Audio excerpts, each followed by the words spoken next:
Hello, my beautiful friends.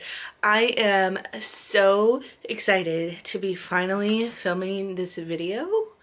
I have been wanting to get into making content, and I've had actually a lot of ideas of different topics and books and just different things I wanted to talk about.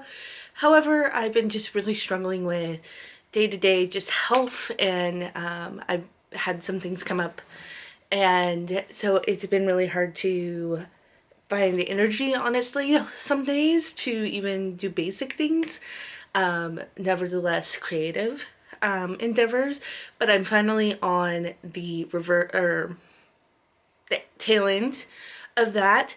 And today is one of those days where I'm actually feeling really good. And so I'm like, okay, I want to make this video, which basically in this video, I wanted to talk about a couple books that I read so far this year that have stood out in my mind.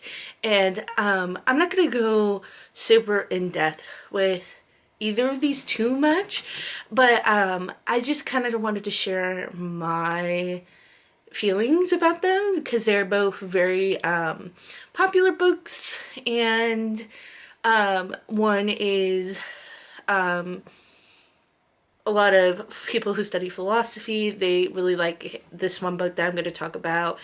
And so I was going to possibly talk about these in two separate videos, but I was like, okay, I'm going to kind of talk about both of them in one. Okay, so the first book I wanted to talk about is The Stranger. This is a very well-known book among, like I mentioned, people who are fans of philosophy as well as literature. And I'm purposely not saying his name. I know you pronounce his last name Camus, but I'm not sure, like, I've heard different pronunciations of his first name, but yeah, so this is, I think, my second book that I read by him. I think, like, way back in the day, I can't even remember. I think I did read The Fall, but I don't think I remember anything about that book. But basically, I had a very interesting experience reading this book, and I'm gonna put it down. I was approaching it from a person who loves reading and loves plot, and as I was reading it, it didn't really make sense to me. It was, like the character was just like not a character I enjoyed reading. Basically, it starts off, he goes to a funeral, and I believe it was for his mom. I read this book a few weeks ago, so some of the details might be iffy in my brain. And then he goes to the funeral, and you know, when you're reading about a funeral, you expect there to be like very strong emotion, right? And as I was reading it, I was like, there's not that emotion that you would think. And so I was like, that kind of threw me off a little bit. And then as the novel progresses, he just kind of is a wandering person. He doesn't really seem to have a lot of aim. He's just going to and fro. And a climax is at the end, and he gets in trouble with the law. And he basically has a meltdown at the end of the book about like God and things like that. And when I first initially read it, like I said, I was just approaching it from a literary fan, book lover perspective, and I didn't realize that a lot of this is a, I don't know if you call it like a thought exercise in the particular philosophy of existentialism. And when I realized, like, oh, okay, that was kind of his point, it made so much more sense. And that this was kind of, for me, like a look at, hey, if you ascribe to that type of philosophy, this is what your life looks like. And so I kind of want to reread it, not anytime soon, but once I kind of understood the underlying philosophy of what he was trying to get at. I kind of understood and appreciated it a little bit more. It's not a book that I would say, oh, is my favorite, but I can understand, if that makes sense, why a lot of people refer to it and talk about it, especially when talking about that line of philosophy. I would say if you haven't read it, I would say it doesn't hurt. It's literally like, I think, under 200 pages. It's like 100 something pages. And I also really like the cover. But yeah, if you've read that, let me know, and let me know if like you have any insight to maybe something that I missed. I'd like to have a discussion if you're interested. And then the next book, I will say I absolutely loved, and the book is Never Let Me Go by Kazuo Ishiguro.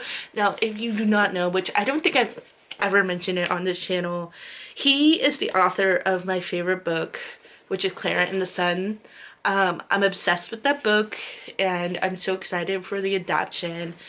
I can't remember if it's going to be a movie or a TV show, but I, of course, was like, okay, I want to read some of his other works. This book is so... basically, let me tell you the plot. It's following Kathy, Ruth, and Tommy, and it follows them through their lives. And basically, you read at the start of the book. It's when they're young children and they're at like a boarding school, and you follow them through their development. And it starts off, you are thinking, okay, these kids are just in a boarding school learning things, and you know, like a normal school. But as the novel progresses, you realize that the setting of this book is a dystopian setting.